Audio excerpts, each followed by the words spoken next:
할렐루야.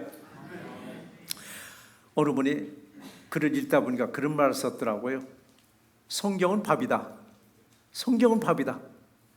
밥을 먹으면 밥은 죽고 내 기운이 살아난다라고 했습니다. 맞는 말이죠. 밥을 먹었는데 밥은 죽고 그 대신 내 기운이 살아나더라. 이와 마찬가지로 또 하나님의 말씀을 읽었더니 말씀은 내 마음에 스며들고 죽은 것 같은데 내 영이 살아나더라. 맞는 말씀이죠? 지금도 외치는 분들이 계세요. 뭐라고 외치느냐? 초대교로 돌아가자.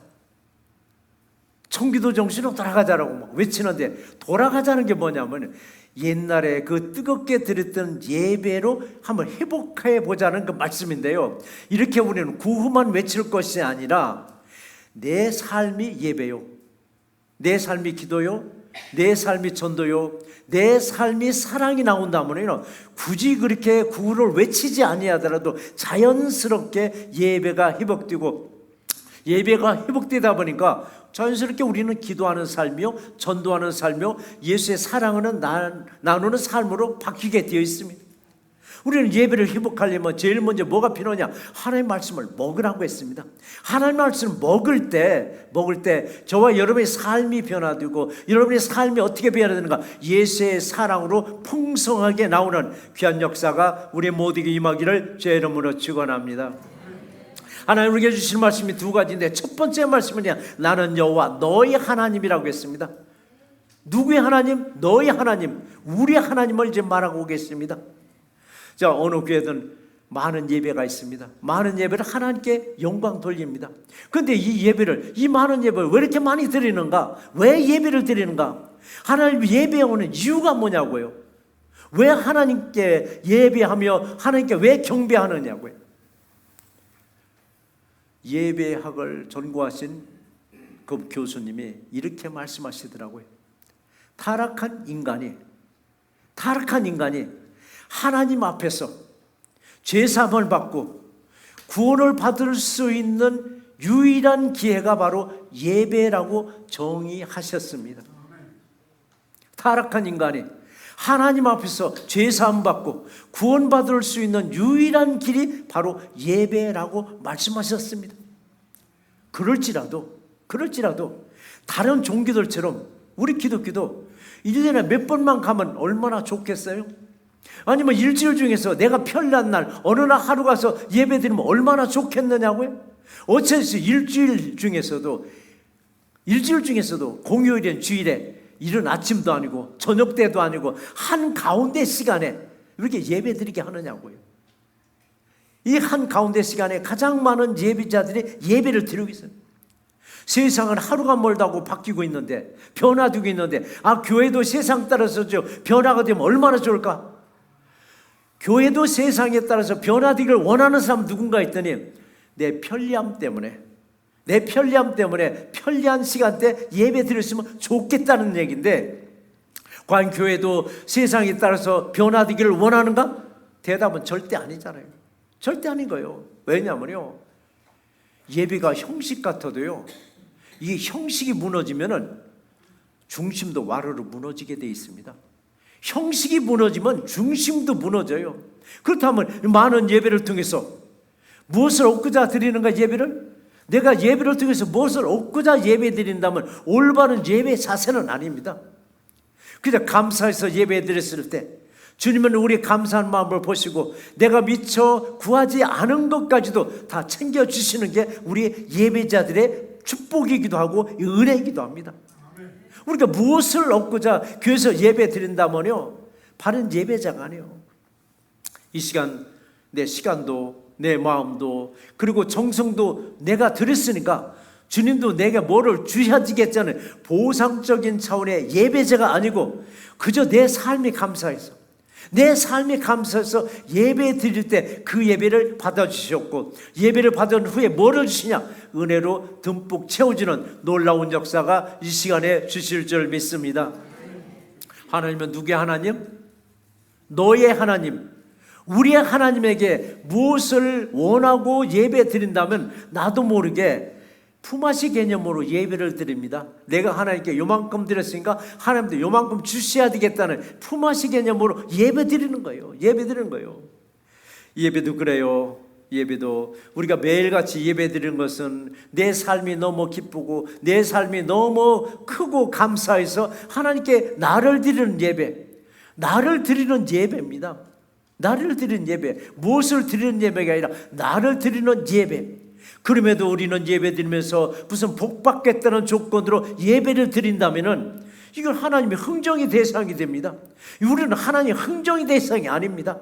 그래서 감사해서 드릴 때, 감사해 드릴 때 주님은 우리가 구하지 않은 것까지도 다 채워주는 놀라운 역사가 임할 줄 믿습니다. 때로는 교회 눈치를 볼 때가 있습니다. 교회 눈치를 봐가면서 하기 싫은데 어느 때는 봉사할 때가 있습니다. 교회 눈치를 보면서 어느 때는 할 수 없어도 그냥 예배에 참여할 때가 있습니다. 이런 예배 하나님의 기뻐 받으실까요? 이런 예배를 할 수 없어서 교회 눈치 보고 목회자 눈치 때문에 봉사하고 때로는 예배 드리는 거 하나님이 기뻐하지 않습니다. 하나님이 절대 기뻐하지 않습니다. 하나님의 우리에게 기뻐서 감사해서 예배 드릴 때 그때 뭐를 주시오? 복을 주기 전에 먼저 은혜를 먼저 주실 줄 믿습니다. 은혜 뒤에 반드시 복으로 연결됨을 믿는 우리 모두가 되실 줄 믿습니다. 그럼에도 그래요. 내 몸도 마음도 정성도 온갖 것을 아낌없이 예배에 투자했는데 내가 받는 게 없어요. 내가 받는 게 없어요. 그럼 자신의 마음에 맞지 않는다고 뭐가 나와요? 불평이 나오기 시작하더라고요. 내 마음이 맞지 않는다고. 예배는 내 마음에 맞춘 게 아닙니다. 예배는 내 마음에 맞춘 게 예배가 아니라 하나님의 마음에 맞춰서 예배 드릴 때 너희 하나님은 여호와께서 비로소 우리에게 필요한 것을 채워주는 놀라운 예배자가 되시기를 주의 이름으로 축원합니다. 예배 드리는 예배자는 오늘 44절 말씀인데 44절 말씀 같이 한번 또 읽어보시겠습니다. 나는 여호와 너희 하나님이라. 내가 거룩하니 너희 몸도 구별하여 거룩하게 하고 땅에 기는 길짐승으로 말미암아 스스로 더럽히지 말라라고 했습니다. 이 끝절에 보니까 땅에 기는 길짐승으로 말미암아 스스로 더럽히지 말라. 여기서 길짐승은 뭘 얘기하냐? 세상을 말하고 있습니다. 세상에 우리를 유혹하는 게 아니라 우리가 스스로 유혹에 빠져 들어갑니다. 그러니까 스스로 더럽히지 말라. 세상 것 때문에 혼잡하지 말라고요. 혼합되지 말고 짬뽕하지 말고 오직 어떻게 되라고? 구별된 삶이 되라고. 구별된 삶이 되라고. 그러니까 하나님이 거룩하니까 너희 예배 드리는 너희도 거룩한 예배자가 되라고 말씀하시는 거예요. 우리 한 분 한 분이 거룩한 예배자가 되었을 때 이 땅에 거룩한 예배가 회복될 줄 믿습니다. 내가 거룩한 예배자로 세워졌을 때 거룩하신 여호와 하나님의 우리에게 뭐를 줘요? 거룩을 주십니다. 거룩이 뭐냐? 구별입니다. 모세가 바로 왕을 찾아갔을 때 바로 왕에게 말합니다. 왕이여, 내 백성들을 3일 거리에 광야에서 제사하도록 내보내달라고 했습니다. 3일 거리에 광야에서 예배 드리게, 제사 드리게. 바로 왕은 뭐라고 했어요? 그래?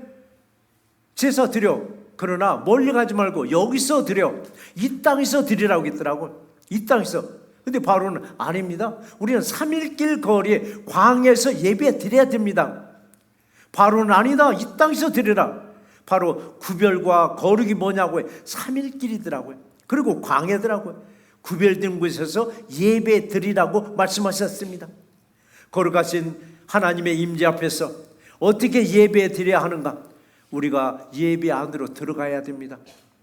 근데 어떻게 우리가 예배 안으로 들어갈 수 있을까? 어떻게 우리가 예배 안으로 들어갈 수 있겠느냐고요.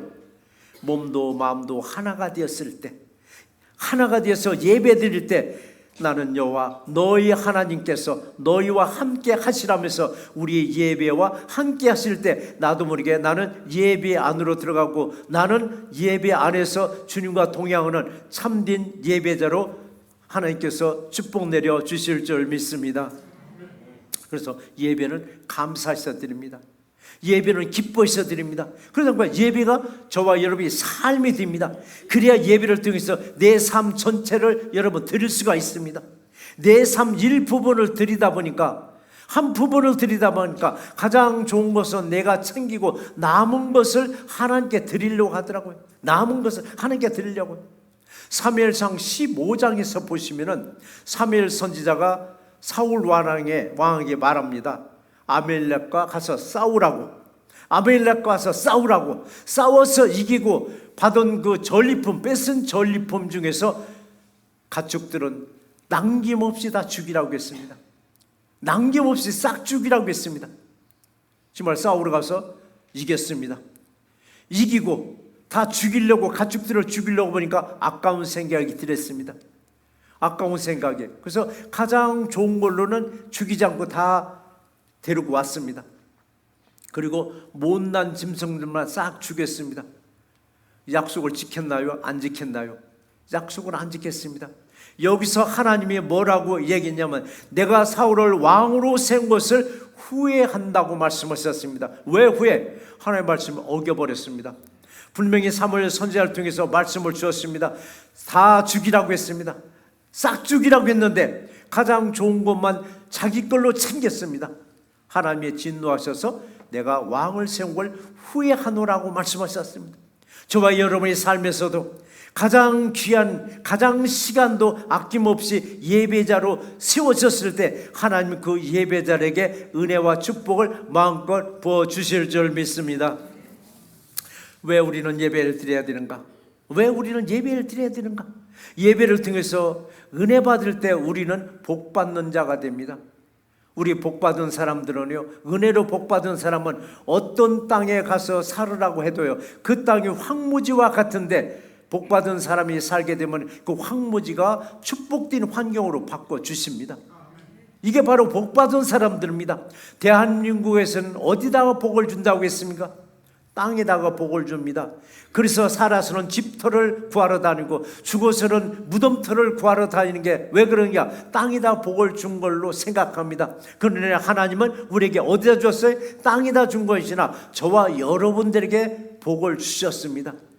그러니까 복 받은 사람이 아무리 열악한 곳에 살라고 하더라도 그곳이 뭐가 돼요? 복 받은 환경으로 싹 바뀝니다. 왜 그러냐고요? 바로 은혜 받은 사람들의 영향력입니다. 환경을 축복 내려 주시기 때문에. 세상 축복은 다 숨깁니다. 혹시라도 그 숨겨진 축복을 밝혀서 같이 복을 나눌까 봐 세상 축복은 다 숨기는데 하나님의 은혜 축복은 공개합니다. 그리고 이렇게 받으라고 다 공개하고 가르쳐주기도 합니다. 이 시간 예배로 은혜를 받는 우리 새롭게 모두가 되시길 주의 이름으로 축원합니다. 두 번째 우리에게 주시는 말씀 뭐냐? 너희를 세상에서 인도해낸 여호와 하나님이라고 했습니다. 자, 왜 하나님은 이스라엘 백성들을 출애굽시켰을까? 간단합니다. 구원의 복을 주시려고. 그런데 그 백성들이 그렇게 이쁜 짓을 했는가? 이스라엘 백성들이 정말 이쁜 짓을 했는가? 아니요, 아주 빤질거렸습니다. 참 말 안 들었습니다. 그런데도 불구하고 하나님은 이스라엘을 애굽에서 구원시켰어요. 왜 그랬을까? 바로 하나님 나라, 제사장 나라가 되게 하려고 하셨다고 했습니다. 이 말씀이 출애굽기 19장 6절 말씀인데 같이 한번 읽어보시겠습니다. 너희가 내게 대하여 제사장 나라가 되며 거룩한 백성이 되리라. 너는 이 말을 이스라엘 자손에게 전할지니라 라고 말씀하셨습니다. 하나님은 이스라엘 백성들을 거룩한 제사장 나라가 되게 하는 것을 끝이 아닙니다. 그것 때문에 출애굽을 시켰지만 그걸로 끝이 아닙니다. 뭘 원하느냐? 이 말을 이스라엘 자손에게 전할지니라고 했습니다. 가장 중요한 것은 이 말을 이스라엘 자손에게 전할지니라고 했습니다. 우리 이민자들의 크리스찬 가정, 기독거리가 하나씩 꼭 있어야 됩니다. 무슨 기독거리냐고요? 여러분의 자녀들의 믿음이 여러분의 믿음을 이어받은 것 같은데 여러분의 자녀들의 믿음을 자세히 들여다보니까 아슬아슬한 경계선의 믿음까지 왔습니다. 분명히 자녀들의 이 신앙을 가진 것 같은데 그들의 믿음을 다시 한번 들여다보니까 아슬아슬한 경계선의 믿음까지 와 있습니다.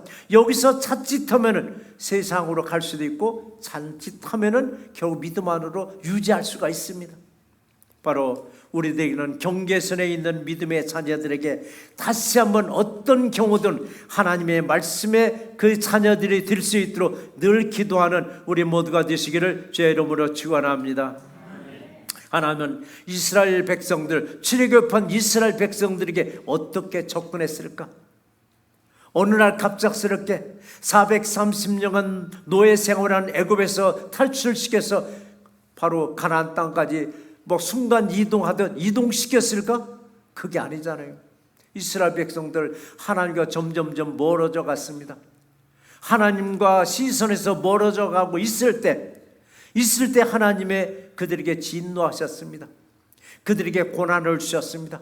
그들의 고난을 견디지 못하고 다시 하나님을 부르짖고 하나님을 찾을 때 하나님은 이스라엘을 은혜로 찾아오셨습니다. 은혜로 찾아오셨습니다. 우리들에게도 동일한 과정이기도 합니다. 한 번 불러, 두 번 불러, 세 번 불러 돌아오지 아니할 땐 하나님이 진노하시더라고요. 하나님의 진노로 그들의 고난을 겪으면서 하나님을 찾기 시작하더라고요. 이스라엘 백성들도 하나님의 은혜 가운데서 하나님을 다시 찾을 때 하나님은 그들을 건져낼 때 어떻게 건져냈느냐고요. 유월절 어린 양의 피로 홍해를 건넜습니다. 홍해를 건너서 바로 가나안 땅으로 가는 게 아니었습니다. 가나안 땅으로 가는 과정이 바로 광야의 삶이었습니다. 광야의 삶을 살면서 시내산에 도착했고 시내산에서 그들은 믿음의 원칙, 하나님의 원칙, 하나님의 율법을 거기서 배우고 그들은 거기서 성막을 지었습니다. 성막을 진 이들에게 하나님 나라를 세우면서 제사장 나라가 세워질 때 비로소 가나안 땅 들어가게 하셨습니다.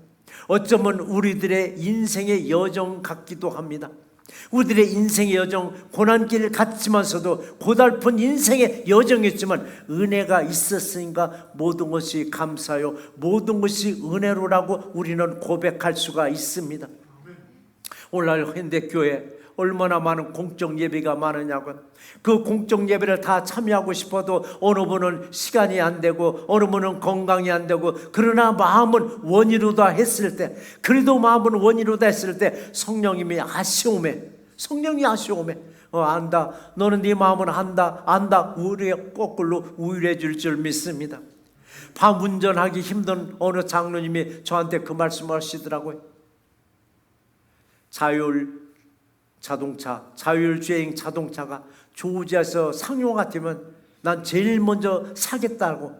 왜 사시려고 했더니 그 자율주행 자동차가 있으면 아무 때나 밤에도 예배 드리러 갈 수 있고 새벽에도 예배 드리러 갈 수 있고 얼마나 좋겠느냐고. 그래서 아마 그 꿈대로 그 장로님은 반드시 자율주행 자동차가 조지아 시판되면 그 차를 사고 아무 때든 밤에 예배든 새벽에 예배든 참여할 줄 믿습니다.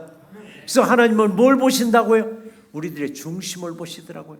저와 여러분의 중심이 어떤 마음을 가지고 있는가? 정말 나는 예배 드리고자 하는 중심을 가졌으면 어떤 방법으로도 예배 드리도록 인도해 주십니다. 그러니까 우리는 내 삶이 너무 감사하고 감사해서 예배 드리는 우리 모두가 되시기를 주의 이름으로 축원합니다.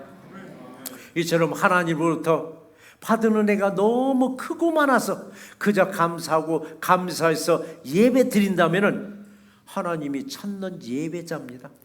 하나님이 찾는 예배자, 하나님이 찾는 예배자는요, 예배 때문에 교회를 불평하지 않습니다. 예배 때문에. 하지만 하나님을 만족시키려는 예배자가 아니고 나를 만족시키려는 예배자라면은 조금은 다른 현상이 나옵니다. 내가 만족하지 못하니까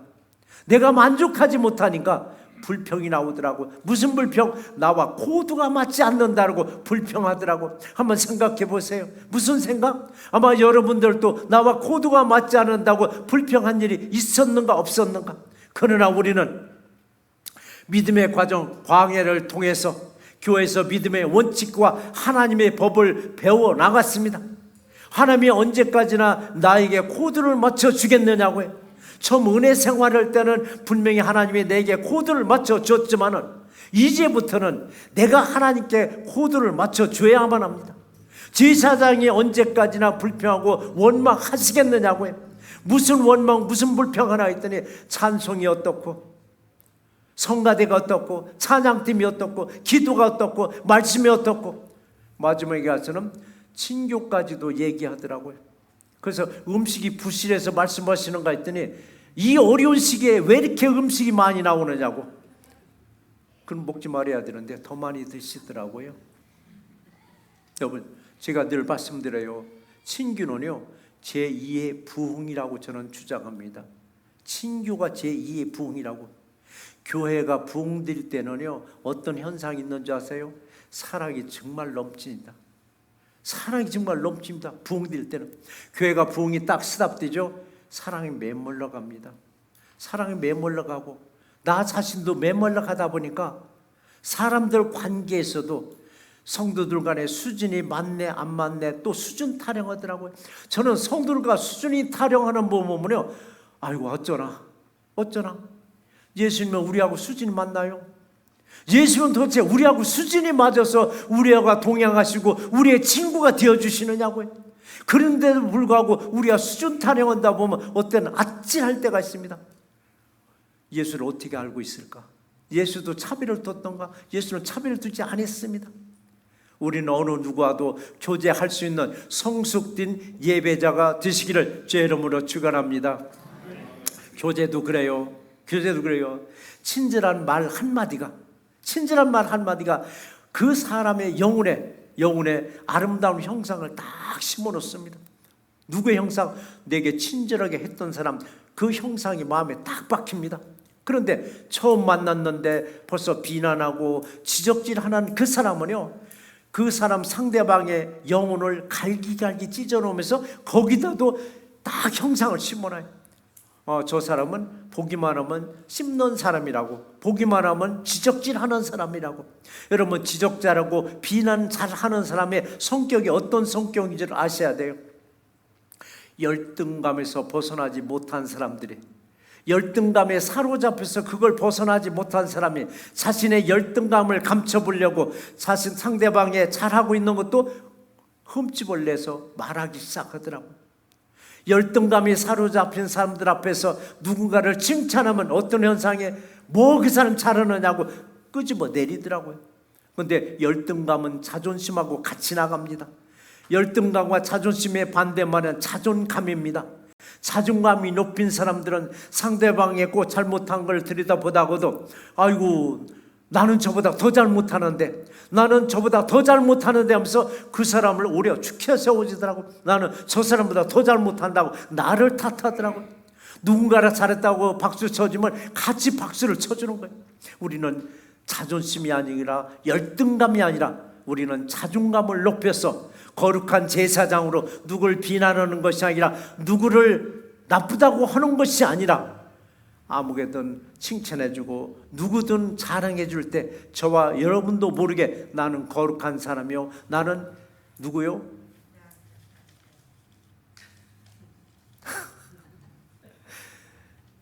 구별된 사람으로 세워주십니다. 누굴 닮아서?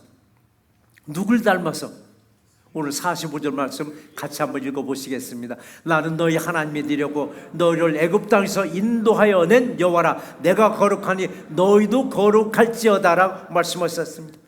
하나님 이스라엘 백성들을 출애굽시킨 그 사건이랑 저와 여러분들을 세상에서 건져낸 사건이라 전 동일하다고 봅니다.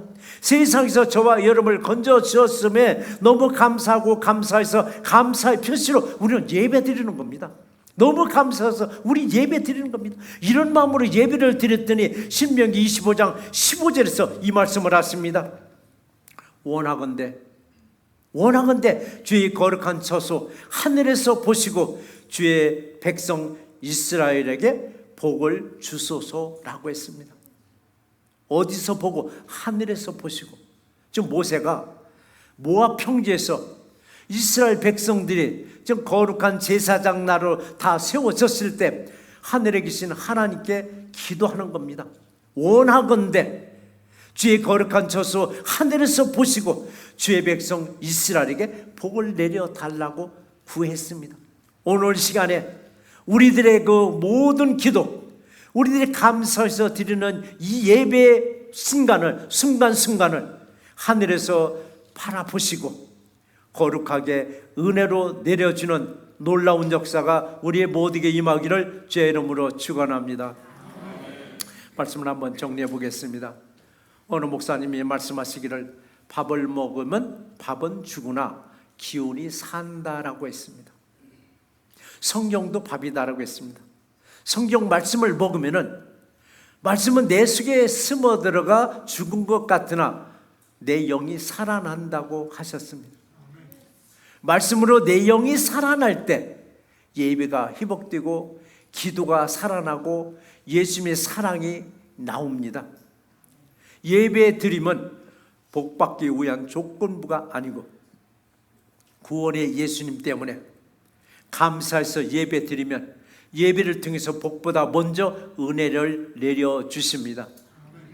예수님의 성품을 닮아가는 거룩한 마음으로 예배 드릴 때 우리들도 거룩한 예배자로 구원을 향한 예배로 회복시켜 주십니다. 예배는 감사합니다. 예배는 기쁨입니다. 예배는 우리의 삶이 되어서 가장 고귀한 우리들의 몸도 마음도 드리는 참된 예배자로 회복되기를 주의 이름으로 축원합니다. 은혜로우신 하나님 감사합니다. 우리를 세상에서 인도해낸 여호와 하나님이라고 말씀하셨습니다. 우리를 세상에서 건져내 주지 않았으면 우리는 세상 속에서 우리는 허구적거리고 살아갈 수 있었습니다. 우리는 이때마다 우리를 건져내서 참된 예배자로 세웠사오니 오늘 예배드리는 한 심령들에게 한량없는 은혜의 복으로 마음껏 채워주시옵소서. 우리를 구원하신 예수 그리스도 이름으로 감사하며 간절히 기도드립나이다. 아멘. 우리 다 같이 그 자리에서 일어나셔서 주님 앞에 찬양하시겠습니다. 주 선한 능력으로 안으시네 그 크신 팔로 날 붙드시네 절망 속에도 흔들리지 않고 사랑하는 주 얼굴 구하리 선한 능력으로 일어서리 주만 의지하리 믿음으로 우리 고대 안에 주 오실 그날 영광의 새날을 맞이하리 이전의 괴로움 나래워 사고 고난의 길을 걷는다 해도 주님께 모두 맡기느리여 끝내 승리의 날을 맞으리 선한 능력으로 일어서리 주만 의지하리 믿음으로 우리 고대 안에 오실 그날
우리 별따라하며 주님 앞에 찬양 올려드립시다. 선한